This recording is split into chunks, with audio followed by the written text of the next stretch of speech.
Hello! Today we are going to explore and apply UDL principles, guidelines, and checkpoints to lesson planning, instruction, and assessment. Let's get started by exploring the foundations of UDL. If you are familiar with UDL, this video will serve as a review. If you are not, the video will provide a foundation for the concepts we will explore today. The concept of UDL begins not in our classrooms but in our communities. Jumping back a few decades, a revolution in building design evolved to focus on accessibility. Architects began to plan and design community features that were accessible to all people. We start to see things like curb cuts, automatic doors, flashing alarms, conveniences that function for all sorts of folks, people in wheelchairs, parents with strollers. This revolution is referred to as universal design, and the idea is that we all benefit from well-designed, accessible communities. The concept of universal design was so wildly popular that it was later adopted as a theoretical framework in the field of education. The theory was that if we can create accessible communities, we can create accessible learning environments. Over the years, the theory of universal design for learning has morphed into a movement grounded in neuroscience research that aims to improve the educational experience of all students by introducing more flexible methods of teaching, learning, and assessment. Advances in neuroscience have helped us to understand that learning is as unique as a fingerprint. In fact, the electrical pathways in our brains vary from individual to individual. And while these pathways vary, the areas of the brain in which learning happens are consistent from person to person. We receive information using the back of our brain, we plan and act using the front of our brains, and the midbrain activates when we are motivated and engaged. Over time, the field of education paired the concept of accessibility from the universal design revolution with what we've discovered about learner diversity to form the principles of UDL. These principles are designed to guide educators in the planning and design of lessons, activities, and assessments that activate multiple areas of the brain. The principles are multiple means of representation, multiple means of action and expression, and multiple means of engagement. So what does this mean, and how do educators implement these principles? Well, that's a fair question. Educators need to provide options for input, options for output, and options for engagement. Shake up the ways you deliver content and provide students options for interacting with information and demonstrating mastery. Options, options, options. But why? We know that students vary in strengths, weaknesses, thinking, and creativity. But do you know why they differ? The answer is the connectome. Think of the connectome as the brain's wiring system. Let's break it down. Learning takes place when the billions and billions of cells in our brains, called neurons, send electrical impulses back and forth to connect our prior knowledge with new information, explorations, and experiences. This firing and wiring of neurons creates neural pathways that allow our brains to process information. The more we use these connections by accessing and applying the learned information, the stronger the neural pathways become. Each of our neurons can connect to thousands and thousands of other neurons, forming hundreds of trillions of neural pathways. These neural pathways combine to form the connectome, and neuroscientists have discovered that each connectome is as unique as a fingerprint. When we understand neurodiversity, it makes sense that the ways in which students engage with, receive, and process information, experiences, and environments are also diverse. As such, lessons, instruction, and assessments must provide for this diversity and be designed with flexibility in mind. The UDL principles can help frame lesson design, instructional delivery, and assessment as a means to better facilitate learning for all students. But how do educators apply these principles to their practice? Well, the UDL principles are further deconstructed into guidelines and checkpoints that assist educators in the planning and development of universally designed lessons, instructions, and assessments. You'll notice a recurring theme with every guideline: options. Remember, it's all about the options. Let's take a moment to learn how to read this document. You can also interact with the UDL principles, guidelines, and checkpoints online at http://udlguidelines.cast.org.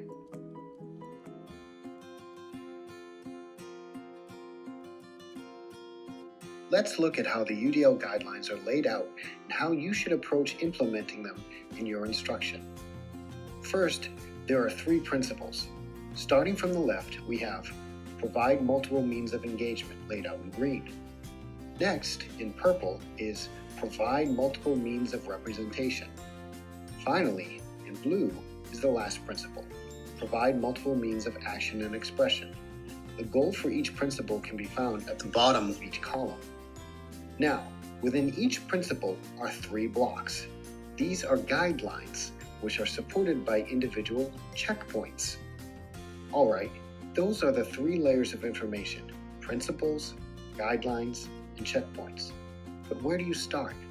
Well, the UDL principles are not given a hierarchy. Engagement doesn't outrank action and expression, but they are laid out in the progression of a typical lesson. You begin by engaging the students, then you introduce the content and skills required by your learning objectives, and then they perform some activity to produce evidence of having learned the content or skill. Granted, that's overly simplistic, but you get the point.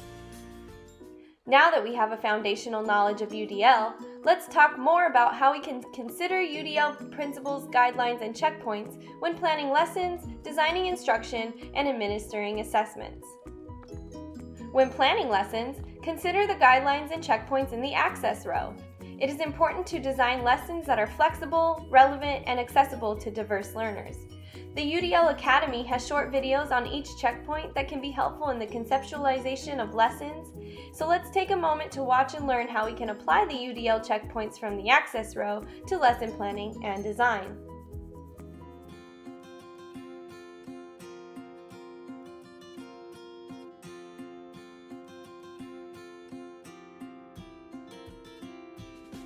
Provide options for recruiting interest. Optimize individual choice and autonomy. Give students some choice and autonomy in their learning. Give them as much flexibility as possible to choose how they're going to learn, how they get to express themselves in their learning, and how they can get things done. Optimize relevance, value, and authenticity. Demonstrate the relationship between the learning and their own lives and goals. Contextualize the learning to their own experiences and allow them to bring their diverse talents, beliefs, and knowledge to bear in expressing their learning. Showcase their learning to an authentic audience. Minimize threats and distractions. Keep the students focused on the learning and the task at hand. It has to be more interesting than social media or chatting with a classmate. Also, ensure their basic needs such as hunger, fatigue, or fear of the learning environment have been addressed. By meeting these basic needs, students can focus and devote their maximum attention on effort and learning. Provide options for perception. Offer ways of customizing the display of information. First, the customizing of the display of information. This is where you allow students options to help them focus their attention and use their senses more fully.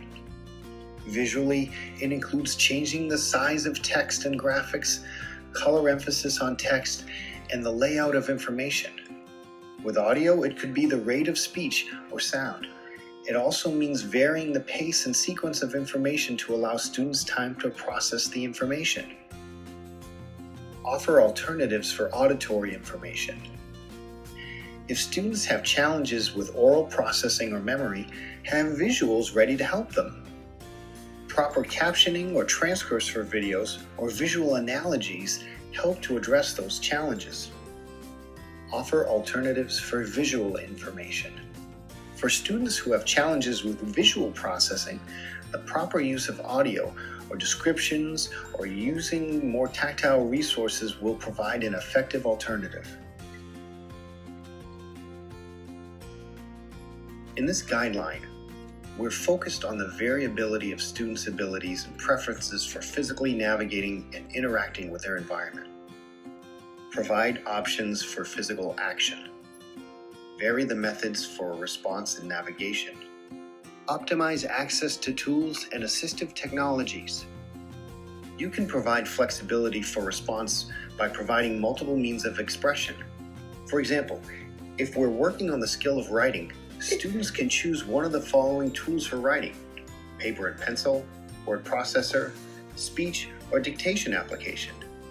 Now, word processors and dictation applications provide many supports for expression, but those can only be realized if the students know how to use those applications.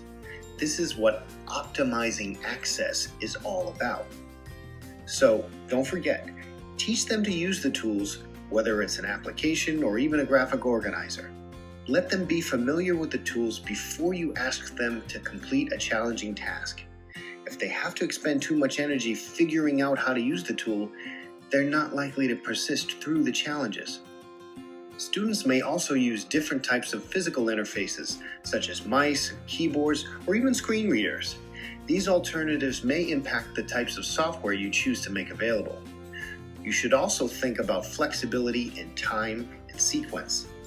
Is the point to assess learning of content and skills, or the speed of learning? If it's the former, and it should be, then be flexible in the rate and timing of student interaction with the content. Assistive technologies come in a variety of low and high-tech forms, but the point is the same.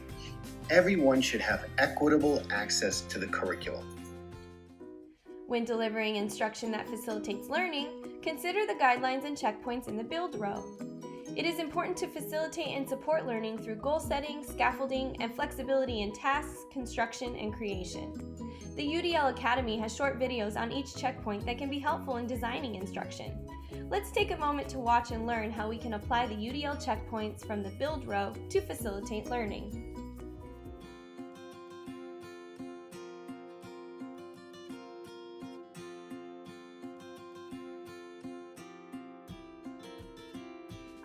Okay, you've got your students interested and engaged.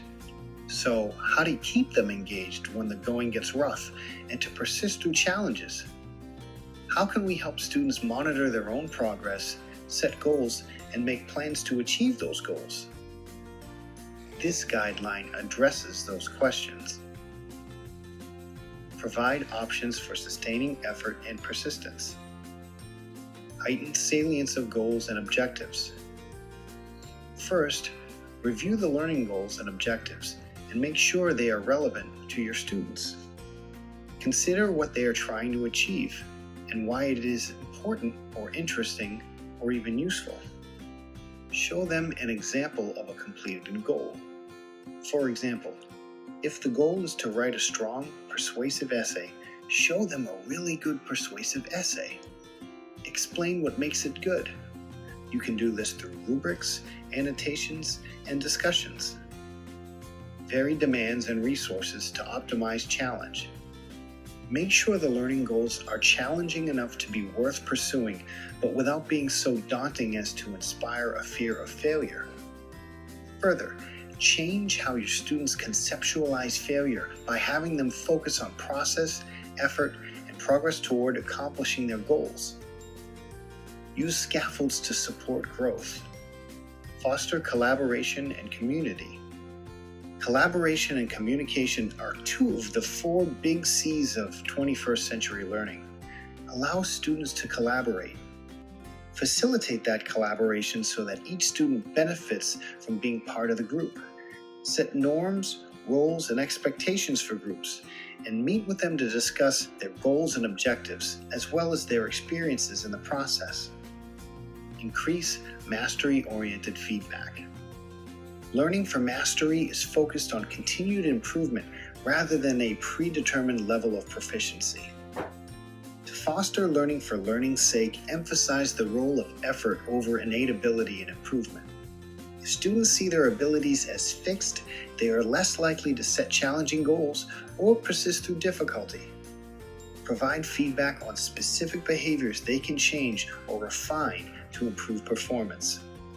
Also, guide them to resources that will help them make those changes. Ensure this feedback is actionable. Actionable feedback promotes action and change.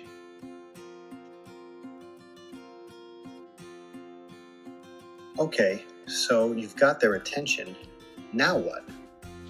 When attended or perceived, information makes it to working memory where your brain has between 15 and 20 seconds to decode and make sense of it. UDL gives us options based on the many factors that go into comprehending information. Provide options for language and symbols. Clarify vocabulary and symbols. Clarify syntax and structure. Support decoding text, mathematical notation, and symbols. Since you have finite capacity to process information, if you're spending a lot of energy trying to decode unfamiliar words and symbols, you don't really have room to learn what those symbols are collectively trying to communicate. How can teachers help students with this challenge? Well, you can pre-teach the specific vocabulary and symbols so students can then focus on the bigger message containing those words and symbols. For example, if you are going to explore the digestive system, start by identifying each part of the system and discussing its basic function. Then you can explore the whole system and show how each part fits together. Promote understanding across languages. Illustrate through multiple media. You can also provide images or audio that help the reader get through difficult passages. This allows the student to focus on grasping the content rather than decoding specific words. Audio recordings with accompanying images provide support for students with difficulty accessing the content through reading alone. You can have posters or other supports in your class that decode symbols and specific vocabulary, and then students can reference them as needed. Provide options for expression and communication. In the second guideline, we allow students to determine the means of expression. Here's where many folks find the need to reframe their notions of how to assess their students. If the goal is the demonstration of content, why do we so often limit the students to one means to express knowledge? We'll talk more about choice assignments in greater detail, but here's a basic example that sums up the concept. If I want students to demonstrate their understanding of the four main causes of World War I, must that assessment be the classic expository essay? What about an oral presentation, a skit, an infographic, or some other media? Unless I also have a goal for expository writing, I should give students the flexibility to express their knowledge in the manner that makes the most sense to them. This guideline really challenges teachers to widen their lens when viewing valid methods for student expression. Use multiple media for communication. Some mediums of expression may not be accessible or the most effective for all students. For example, some students will be whizzes with video, but you may have others who are absolute novices. By providing options for multiple forms of media, students can communicate their ideas in the manner which is the most effective for them. For example, could you harness the power of social media to create dialogue and share knowledge among the student community? Even within one form of communication, can you provide multiple tools? For instance, if the task is to create a poster, how many different artistic mediums can you offer the students in the creation of that poster? Use multiple tools for construction and composition. What tools can you provide to aid in student expression, unhindered by variance in spelling and grammar capabilities? Think about spell checkers, word predictors, sentence starters, and other tools. All of these tools are to allow learners to take an active role in their learning and expression of knowledge. Just as we discussed in the previous guideline, you will need to support students in utilizing these various tools and media. Build fluencies with graduated levels of support for practice and performance. You'll need scaffolds and supports for each medium of expression so that all students have the flexibility to interact and express their knowledge. That's where we come to graduated levels of support. How can we meet students where they are and help them move to where their goals dictate they should be? We're moving towards autonomous learners, but there's a progression that has to take place. This checkpoint, in essence, is differentiation. However, it's important to make clear that UDL challenges you to embed differentiation into every lesson regardless of population, rather than starting from an individual student perspective and building scaffolds specifically for that student. When assessing learning, consider the guidelines and checkpoints in the internalize row. It is important to define success in terms of mastery and provide student options for demonstrating their mastery. The UDL Academy has short videos on each checkpoint that can be helpful in the design of assessments. Let's take a moment to watch and learn how we can apply the UDL checkpoints from the internalize row to assess mastery.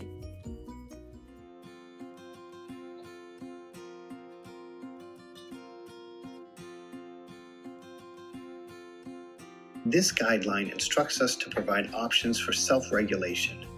Self-regulation is a cycle of setting goals, monitoring progress towards those goals, and then reflecting on performance. Each stage of the cycle informs the next. Promote expectations and beliefs that optimize motivation. So, how can we promote expectations of success? Teacher expectations are one of the most powerful influences on student performance. Facilitate and model goal setting. Show student work that demonstrates what others in their place have been able to accomplish. Define success in terms of mastery, not grades. Teach them how to write SMART goals. If you don't know what those are, check the resources section. Facilitate personal coping skills and strategies. Okay, we've set the goal. How can we help students monitor their own progress? Rubrics, worked examples, checklists, study journals, and targeted feedback are just some of the ways students can evaluate their own work. Understanding where they are in relation to their goal, as well as what got them to that point, will prepare them to make meaningful adjustments to ultimately reach their goals. Develop self-assessment and reflection. When reflecting on performance, students may ask, did I meet the goal? Why or why not? What did I do or not do that led to my outcome? How can this information help me set and achieve my next goal? These are the questions that inform this reflection, which you can prompt students to consider until they are ready to initiate that reflection on their own. Once we make sense of the information, how do we retain it? There are two basic paths to learning. And by learning, we're saying the information is stored in long-term memory and is available for recall and application at a future time. First, let's look at the less efficient way of learning, rehearsal. When we encounter information that is apparently completely unrelated to anything else we know, we have to memorize it. To do this, we continually load that information into our working memory by attending to it repeatedly, say by reciting it over and over. Eventually, our brains say, I don't know what this is, but it must be important because it keeps coming up, so I should make space for it. The more efficient and effective means of learning is by relating the new information to prior learning. Now, the brain can sort the information into existing schema or frames of understanding. Relation is what this guideline is all about. Provide options for comprehension. Activate or supply background knowledge. Highlight patterns, critical features, big ideas, and relationships. Guide information processing and visualization. Maximize transfer and generalization.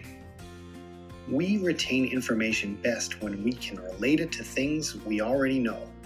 So, remind students of what they already know related to the content and have that information ready as a means to connect to the new information.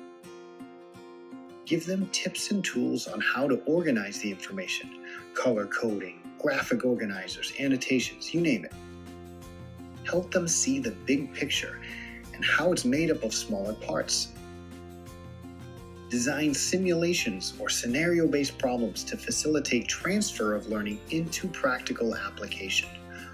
All of these strategies will engage the relation pathway to long-term memory.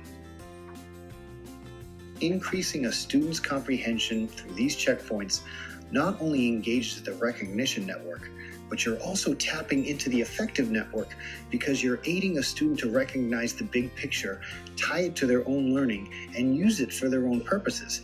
You're linking the what with the why.